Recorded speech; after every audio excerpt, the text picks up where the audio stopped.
Shalom Bapak Ibu dan saudara-saudara sekalian. Bertemu kembali dalam ibadah rumah tangga 16 November 2021.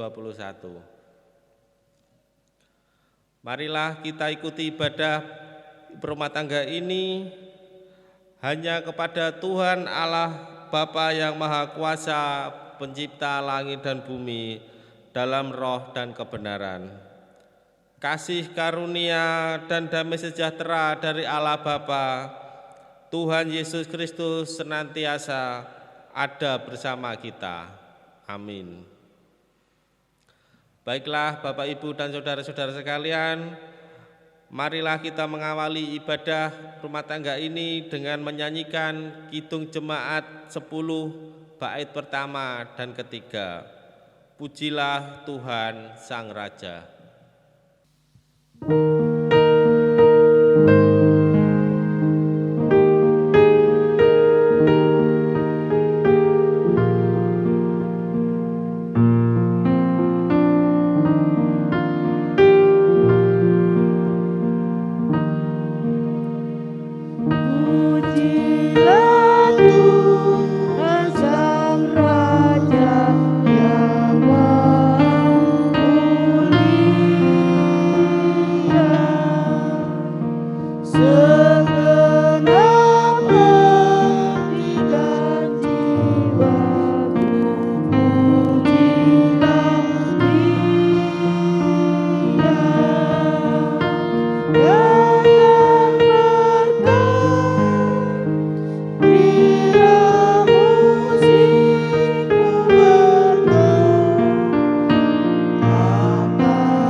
Bapak, Ibu, dan saudara-saudara sekalian, marilah kita mendengarkan firman Tuhan pada saat ini yang kita ambil dari Ibrani 10 ayat 32 sampai 39. Namun sebelum kita merenungkan firman Tuhan ini, malah kita bersama-sama berdoa untuk menyiapkan hati dan pikiran kita.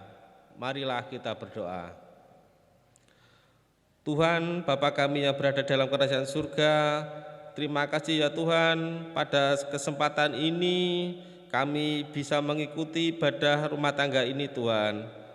Tuhan, sebentar kami akan belajar firman-Mu ini, urapi kami, curahkan Roh Kudus-Mu kepada kami semua, agar kami dapat mengerti, memahami, dan melakukan semua firman-Mu ini Tuhan. Terima kasih Tuhan, haleluya. Amin. Bacaan kita pada saat ini kita ambil dari Ibrani 10 ayat 32 sampai 39. Dan sebagai ayat nasnya kita ambil ayat yang ke-39 yang demikian. Tetapi kita bukanlah orang-orang yang mengundurkan diri dan binasa, tetapi orang-orang yang percaya dan yang beroleh hidup.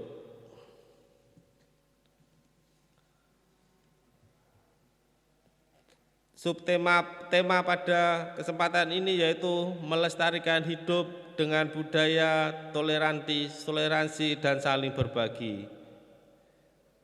Dan subtemanya adalah tidak terbawa arus perkembangan zaman.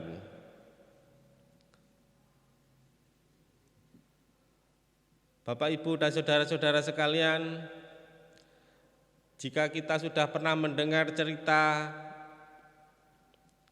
seekor monyet jatuh dari pohon, bukan karena monyet itu sakit atau monyet itu terhempas badai yang besar, tetapi karena monyet tersebut terlena dengan angin sepoi-sepoi yang sudah mengenakkan dalam tidur, akhirnya dia terjatuh.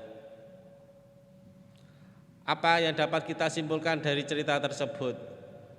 Bahwa sesuatu yang enak, sesuatu yang tidak susah, itulah yang akan melemahkan iman kita sehingga kita jatuh.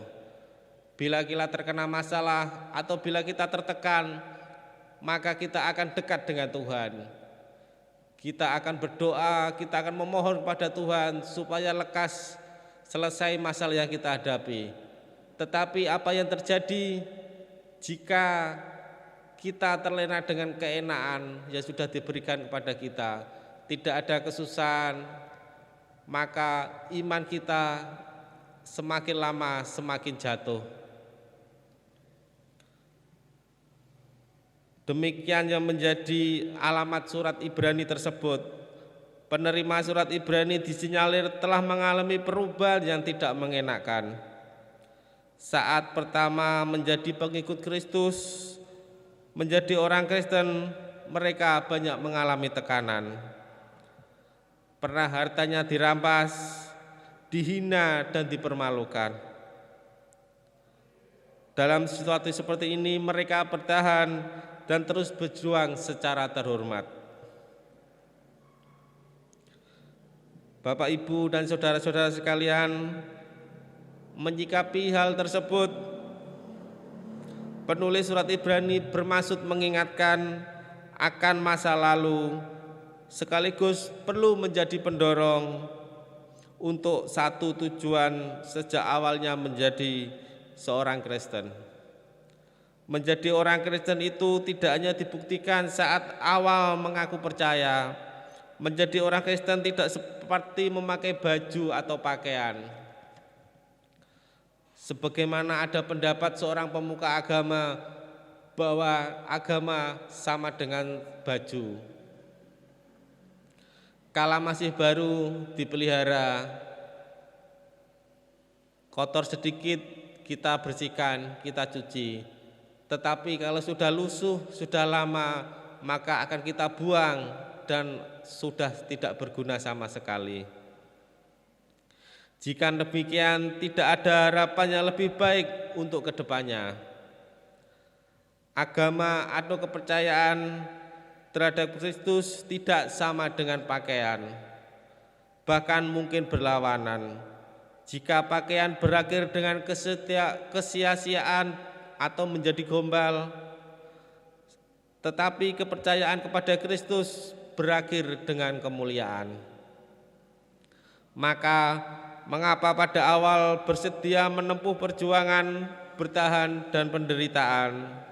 Itu karena kepada Kristus ada harapan, pasti adalah harapan hidup sejati. Jika demikian, jadinya aneh bila menjadi pengikut Kristus mengalami pelemahan atau yang biasa disebut sudo sifate. Mungkin sama seperti cerita monyet jatuh dari pohon karena terlena oleh hembusan angin sepoi-sepoi, iman menjadi lemah dan rapuh karena segala kebutuhan hidup yang mudah didapat. Iman orang tidak lagi dipusingkan pada aturan dan norma hidup yang benar, selagi tanpa aturan pun mudah mendapatkannya. Kenapa harus menempuh cara yang sulit jika ada yang mudah? Termasuk mengapa harus jujur dan baik bila berbohong dan jahat masih banyak tempat. Berbagai fasilitas kemudahan cenderung melemahkan sebuah perjuangan. Sementara menjadi pengikut Kristus tidak bisa lepas dari perjuangan dan tekanan. berjuang untuk bertahan terhadap godaan, dan bertekun dalam hidup yang benar. Memperhatikan perjalanan kita semasa masa pandemi terhadap saudara-saudara kita yang seiman, patutlah jadi koreksi hidup kita akhir-akhir ini. Ketika awal periode COVID-19 melanda negeri ini, di awal tahun 2020, kita merasa tidak nyaman beribadah secara online karena kita merasa tidak sahdu, tidak sakral, atau bahkan banyak gangguan jika kita ibadah online di rumah. Baik gangguan terhadap anak-anak kita, orang lain, atau bahkan gangguan terhadap sinyal tersebut, sehingga membuat ibadah kita menjadi tidak sakral. Alasan kurang hikmat, apalagi bila perangkatnya kurang mendukung, konsentrasi menjadi kacau. Tetapi bagaimana dengan keadaan sekarang? Masihkah kita merindukan ibadah secara langsung? Atau sudah merasa nyaman karena sudah terbiasa? Hitung-hitung lumayan tidak perlu susah payah transport. Apalagi kita bisa pilih channel sesuka hati kita untuk mengikuti ibadah online. Jika demikian, sadarlah bahwa sudah ada tanda-tanda awal degradasi iman. Ibadah persekutuan seakan hanya tolak sumpah.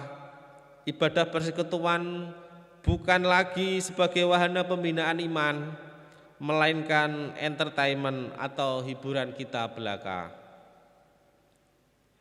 Itulah salah satu produk teknologi yang dapat melemahkan iman kita, karena semua kita jadi dimudahkan. Tapi ingat Bapak Ibu dan saudara-saudara sekalian, oleh kemudahan kita gampang terlena dan jatuh. Oleh sebab itu, jangan ogah, jangan malas untuk berlatih terus.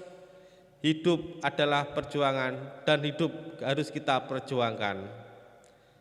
Jangan anggap berbagai kemudahan sebagai kesempatan emas bila tidak ingin terlena dan jatuh. Amin.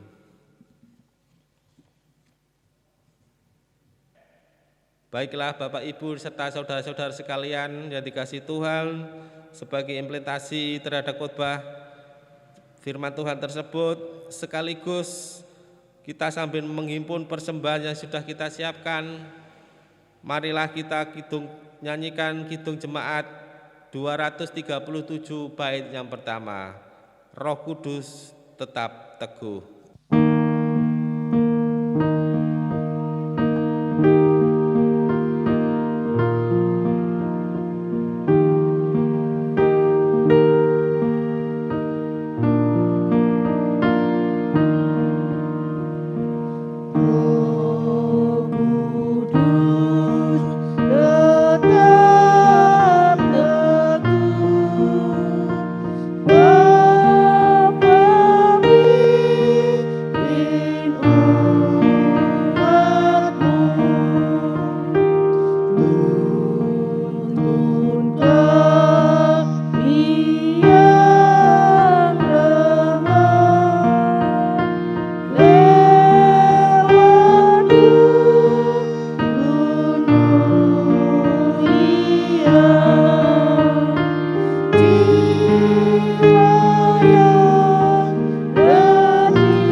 Baiklah Bapak dan Ibu serta saudara-saudara sekalian yang dikasihi Tuhan, tiba saatnya kita berdoa syafaat. Marilah kita berdoa. Tuhan, begitu besar kasih karunia yang sudah Engkau berikan kepada kami, segala kemudahan yang sudah Kau berikan kepada kami. Tolonglah kami ya Tuhan, agar kami tidak terlena dengan kemudahan yang kami dapat, tetapi kami senantiasa bersyukur dan tetap mengimani-Mu ya Tuhan. Tak lupa kami juga berdoa untuk saudara-saudara kami yang saat ini mengalami cobaan dalam hidup, keluarga-keluarga yang mengalami cobaan dan pergumulan. Kuatkanlah mereka semua dengan segala pertolongan-Mu, berikanlah anugerah-Mu kepada kami semua. Berkatilah juga kehidupan kami sehari-hari, pekerjaan kami, aktivitas kami, tempat tinggal kami semua. Terima kasih atas segala berkat yang sudah kami terima melalui kolektor pada saat ini. Sucikanlah dan berkatilah agar dapat bermanfaat bagi kemuliaan nama-Mu melalui gereja ini. Terima kasih Tuhan, semua doa ini kami panjatkan hanya dalam nama-Mu dan kuasa-Mu. Haleluya, amin.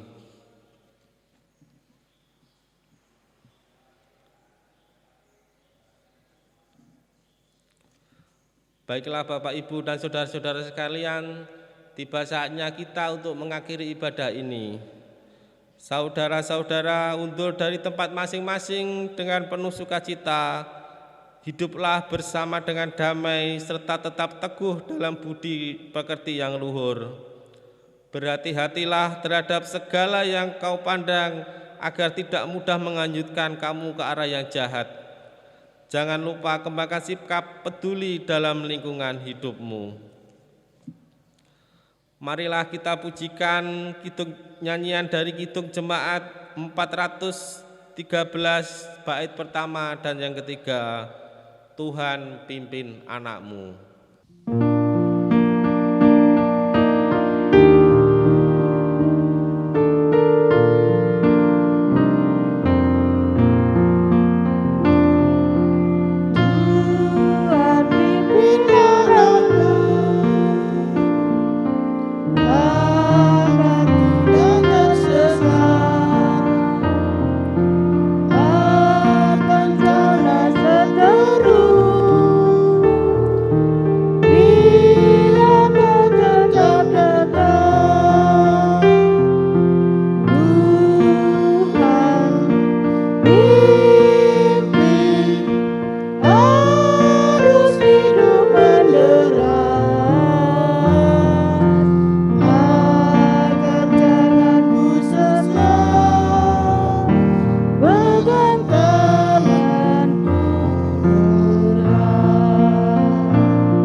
Kasih karunia Allah Bapa di dalam Tuhan Yesus Kristus dan persekutuan Roh Kudus senantiasa bersekutu dan berkarya sepanjang hidup kita. Amin. Demikianlah ibadah rumah tangga pada saat ini. Terima kasih, Tuhan memberkati kita semua. Selamat beraktivitas. Tuhan Yesus memberkati kita semua. Amin.